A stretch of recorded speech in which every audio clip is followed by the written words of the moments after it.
Hi everyone, I'm Ezekiel Nenwa, student of the Des Moines Area Community College, DMAC for short. Today I'll be doing another video on the progress of my semester project, data structure. So to this video, I will be highlighting my progress and some of the challenges and what I plan to do next, just like in the previous video. So as you can see on my screen, I have my project being displayed. And today, let's say for this week, I was able to I kept on working on my project and I was able to accomplish few tasks that were necessary for the function and the work of this project. So this week, I was able to implement, like I stated in the previous video, I created about 5 packages. And for the first package, that is data structures, I place my various classes of data structure that we'll be using for this project. That is the linked list and the array list. And for the linked list to work, I have to implement the Node.java as well. So for this week, I was able to create my 2 classes that I will be using for this project.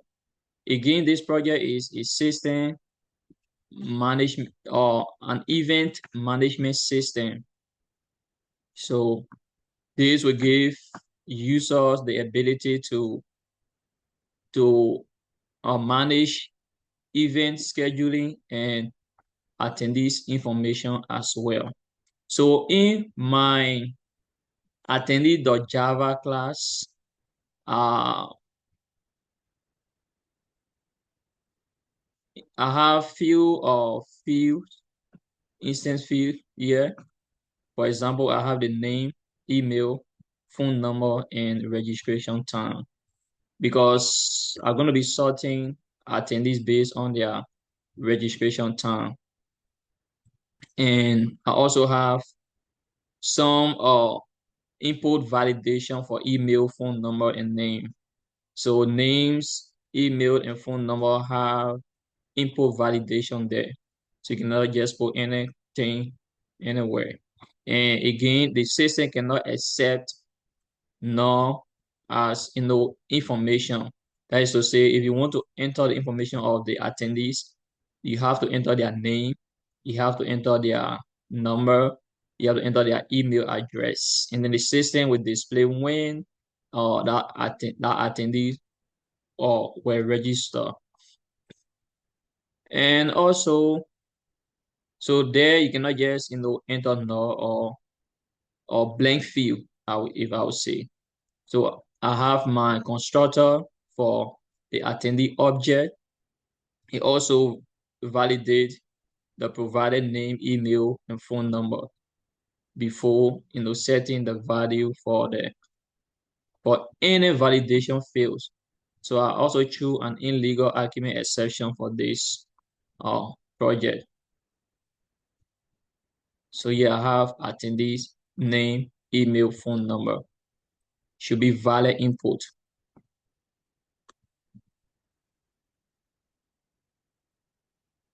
So if there is no valid input, the system is going to use the if statement.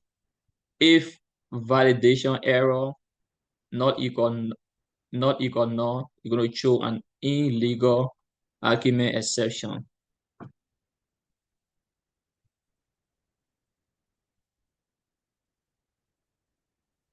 So I have few getter and setter here or method. You can get and set email. You can get and set name. In case you want to edit the name of the attendees, you can get that name and edit. You can set the name to register them. The same goes for phone number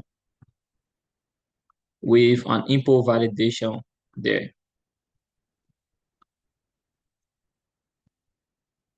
For registration time, you just get the registration time. That's all. The system gonna get that once the information enter. And then I have an override to screen method that return attendee's name, email, phone number, and then register date with the date format. With the date format. And then I have here the validate the attendee's details, name, email, phone number. So this method will check whether the name contain only letter and spaces, whether the email follow the valid format, and whether the phone number is exactly 10 digits. You cannot go beyond 10 digits or below 10 digits. The system will show an error. So I have there our static string method, validate attendees, and validate name, and then validate email, phone number. So that's for the attendee class called attendee.java. And for my event class as well, I implemented the event class that will also, over spear, it represents an event in the system. This class represents an event in the system. And the class hold the detail for the event, including its name, date, and location. So I have instance fields that will hold the name of the event, the date of the event, and the location. These are just the primary, information I need for this project. Where the event will be hosted, the name of that event, and the date of that event. Also created a constructor for the event object. So if any of the input are invalid, that is null or empty, you're going to show an illegal argument exception. So you cannot enter null or empty information for this. I also have getter and setup methods for this class. So you can get and set the date. If you want to change the date, you can get the date and then you change it. You can set the date as well while entering the information. And also the location is same. And then I have to screen method that return the event name, date, and location. So I was able to, achieve these classes, making sure that my project is well established, and I've been working over it. And also I was able to start working on my. I was able to implement my user interface GUI, because this project I want it to have functionality, simple GUI that will make the user to have, or let's say, cool or easy experience with this project. So I created a package called UR, and there I have my user interface.java class, and also I have my main within that UR. So this here I was able to, the UR currently allow user to input the name, date, and the information of the attendee. Though I'm still in the early stage, so I'm still working on it, and I'm trying how well I will implement this, part of my GUI so that it will function well. So that's what I've been working on recently. And like I stated last, I was able to work on my array list and also implemented my merge sort algorithm. I was able to implement that. So I'm still working on my GUI and making sure that before next week, I'll be able to test my project, as you can see there.